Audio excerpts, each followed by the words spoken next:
Bonjour et bienvenue. Voici notre tour d'horizon économique, géopolitique et boursier. Nous sommes le lundi 11 avril et pour savoir comment tourne la planète finance et souvent pourquoi elle tourne à l'envers, c'est sur la bourse au quotidien et nulle part ailleurs. Et le titre de l'épisode du jour, c'est Gare au carry trade.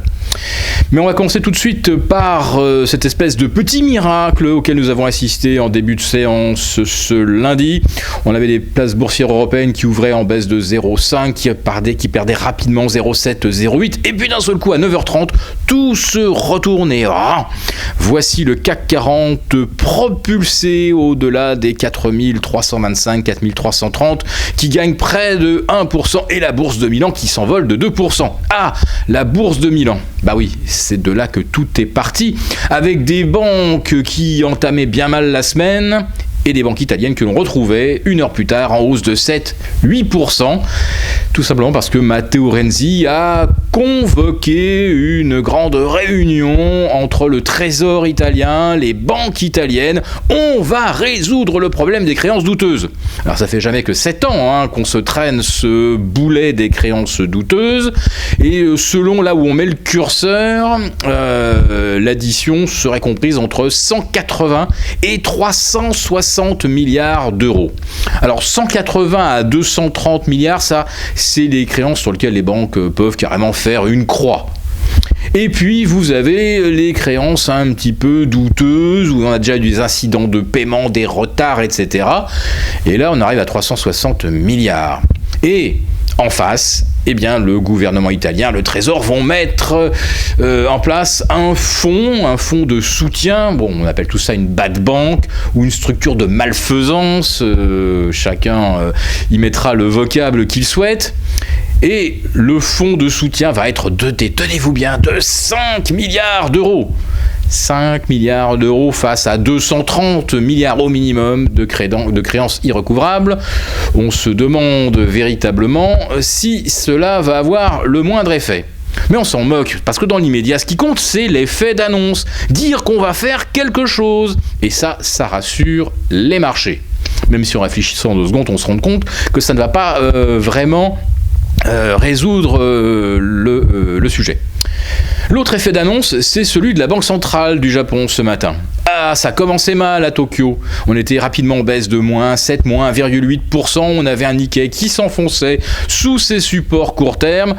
Alors là, la Banque centrale a dit, pas question qu'on laisse filer et dévisser le marché japonais. Il a assez baissé comme ça. Nous allons intervenir, nous allons faire le nécessaire pour stopper l'envolée du yen. Parce que ce n'est pas ce qu'ils ont fait fin janvier en mettant les taux en négatif. On va les rendre encore plus négatifs. Et ça, est-ce que ça fonctionne ? On le voit bien depuis fin janvier, le yen il a pris 10 et puis 12% maintenant. Mais aujourd'hui, grâce à l'effet d'annonce, on a enrayé la spirale.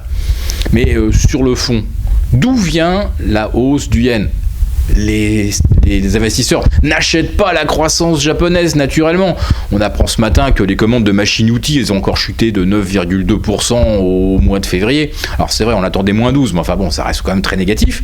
Donc on n'achète pas la croissance japonaise. Évidemment, on n'achète pas le rendement d'un yen qui, de moins 0,10, pourrait passer à moins 0,20, moins 0,30, etc. Non, il se passe tout à fait autre chose, et qui est beaucoup plus fondamental. C'est que depuis des années, les investisseurs empruntent en yens. Alors ils empruntaient à 0, c'était pas cher. Maintenant ils empruntent, on les paye pour emprunter puisqu'on est à moins 0,10.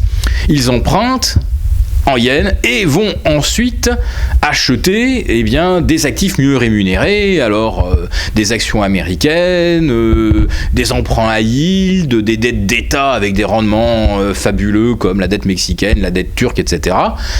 Et puis à un moment, quand on a bien gagné sa vie, qu'on a encaissé ses coupons, ses dividendes, à ce moment-là, hop, on rembourse, on déboucle ses positions, c'est-à-dire qu'on rachète les yens correspondant à ceux qu'on a vendus à découvert en espérant se racheter moins cher. Autrement dit, on espérait faire d'une pierre deux coups. Donc là, aujourd'hui, pourquoi est-ce qu'au sous coup, on se rachèterait ? Pourquoi on rachèterait les yens ? Eh bien parce qu'en fait, on se rend compte qu'aux États-Unis, les dividendes ne seront pas au rendez-vous, que les dettes à risque sont véritablement à risque. Donc, puisqu'on ne veut plus courir ce risque et qu'on ne veut plus porter les positions, eh bien, à ce moment-là, on déboucle et on rachète les yens. D'où cette hausse mécanique et complètement absurde, fondamentalement, du yen par rapport à la conjoncture. Donc vous le comprenez bien, plus la Banque centrale du Japon va aller loin dans sa stratégie de taux négatifs, plus elle va envoyer un message alarmant au marché. Autrement dit, le risque, il est maintenant clairement baissier. Et on peut jouer néanmoins dans un marché qui baisse. Mais bon, pour ça, il faut des stratégies adaptées. Et c'est pourquoi le spécialiste maison, Mathieu Lebrun, vous propose et vous proposera désormais tous les jours une stratégie la plus pertinente. Alors elle pourra être à la hausse ou à la baisse, mais en tout cas, ce sera la stratégie du jour. Pas la peine d'en avoir 36, il suffit d'avoir la bonne.